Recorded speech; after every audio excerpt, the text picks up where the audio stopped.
No എന്ന് പറയുന്ന പിതാവാണ് ഏറ്റവും നല്ല പിതാവെന്നാണ് സൈക്കോളജിയിലെ ഏറ്റവും നമ്പർ 1 തിയറി. മക്കളെ വളർത്തുന്ന ശാസ്ത്രത്തിൽ സൈക്കോളജിയിലെ ബേസിക് തിയറിയാണ് പിതാവും മക്കളും തമ്മിലുള്ള ബന്ധത്തിൽ നോ എന്ന് പറയാൻ കഴിയുന്ന പിതാവാണ് ഏറ്റവും നല്ല പിതാവ്. അപ്പോൾ പിതാക്കളുടെ കാലം കഴിഞ്ഞു.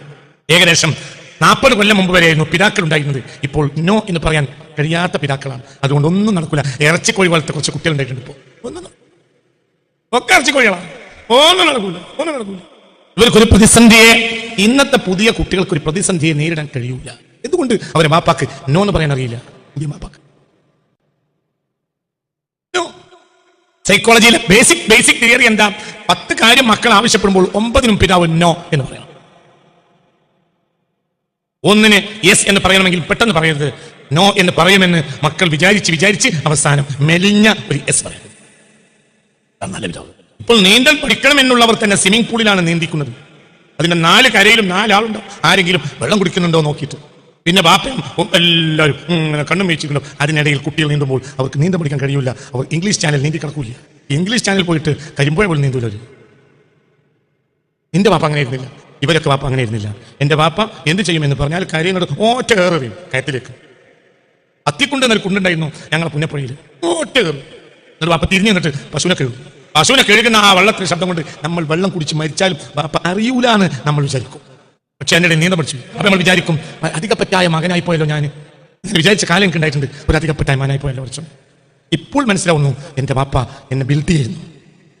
ഇന്ന് ഈ ഭൂമി മുഴുവനും നമ്മളെ കയ്യിൽ വെച്ചാൽ നമുക്ക് പ്രശ്നമില്ല. ഒരു പ്രശ്നമില്ല. ഈ ലോകം മുഴുവൻ എതിർത്താലും നമ്മൾ എണീറ്റ് എങ്ങനെ തന്നെ ഇരിക്കും. എന്തുകൊണ്ട്? പ്രതിസന്ധികളെ അതിജീവിക്കാൻ ബാപ്പ കരുതില്ല. എന്തോ സ്കൂൾ ഫീസ് അടക്കണം നോ ഇല്ല. എന്നിട്ട് ടീച്ചർ ചീത്ത മുഴുവൻ കേൾക്കും. 2 ആഴ്ച ഞാൻ ഫൈന് വേണ്ടി വരും. ആയിക്കോട്ടെ, ഫൈനോട് കൂടി അടക്കണം. ഇപ്പോൾ ഫീസ് അടക്കല്ലാത്ത ബാപ്പ നമ്മളെ കൊണ്ട് ഫൈൻ കൊണ്ട് അടപ്പിക്കും. പരീക്ഷ മുമ്പ് ഫീസ് അടക്കും, ഫൈനോട് കൂടി തന്നെ അടക്കും. പക്ഷേ ഉള്ള ചീത്ത മുഴുവൻ കേൾക്കും. ഇല്ല, മാനക്കേട് ഒക്കെ കേൾക്കും. എന്തുകൊണ്ട്? മാനക്കേട് കേൾക്കാനും പഠിപ്പിക്കണം. അതുകൊണ്ട് നമുക്ക് പ്രശ്നം ഉണ്ടാവില്ല, ഒരു പ്രശ്നം ഉണ്ടാവില്ല. ആദ്യം തന്നെ ഫീസ് കൊണ്ടുപോയി കൊടുത്തു. ഒരു കാലത്ത് അന്ന് ബാപ്പാക്ക് കഴിയും, എന്നാൽ ഫീസ് കൊടുക്കും. അതിന്റെ അർത്ഥം എന്താ? ഇങ്ങനെ ആയ കുട്ടി എവിടെയെങ്കിലും ഒരു ഫീസ് കൊടുക്കാനോ ഒരു കാര്യം ഉദ്ദേശിച്ച് നടത്താനോ കഴിഞ്ഞില്ലെങ്കിൽ ആ കുട്ടി കയറെടുത്ത് തൂങ്ങി മരിക്കും. എന്റെ കൂടെ പഠിച്ചിരുന്ന, കൃത്യമായി ഫീസ് കൊടുത്തിരുന്ന, ഏറ്റവും മനോഹരമായ വസ്ത്രമിട്ട് വന്നിരുന്ന, ഏറ്റവും നമ്മളൊക്കെ ആഗ്രഹിച്ചിരുന്ന ഒരാളും ഒരു സ്ഥാനത്തെത്തിയില്ല.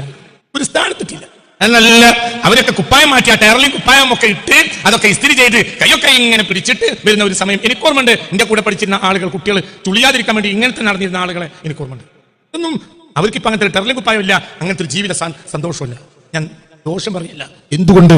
അവരെ പിതാക്കൾക്ക് അവസ്ഥ മാറിയപ്പോൾ, അല്ലെങ്കിൽ പിതാക്കൾ പോയപ്പോൾ അവർക്കൊന്നും ചെയ്യാൻ കഴിഞ്ഞില്ല. നോ എന്ന് പറയുന്ന പിതാവാണ് ഏറ്റവും വലിയ പിതാവെങ്കിൽ മുറബിയായ റബ്ബ് നിന്നെ എത്ര വട്ടം നോ എന്ന് പറയണം. ഇപ്പോഴാ നീ ഉണ്ടാവണമെങ്കിൽ നോ എന്ന് പറയണം. അല്ലാഹു തരുമെന്ന് പറഞ്ഞാൽ ചോദിക്കുമ്പോൾ തരില്ല. നമ്മൾ ഇറച്ചിക്കോഴിയായി മാറും. മഷി തീർന്നാൽ മഷി പെട്ടെന്ന് വാങ്ങിപ്പില്ല, ചെറിയ ക്രൂഡി പെൻസ് വാങ്ങി തരും. അതുകൊണ്ട് എഴുതിയാൽ പിന്നെ വീണ്ടും തിരിച്ച് മാറ്റി എഴുതിയ ടീച്ചർക്ക് കാണിച്ചു കൊടുക്കണം. 2 വട്ടം.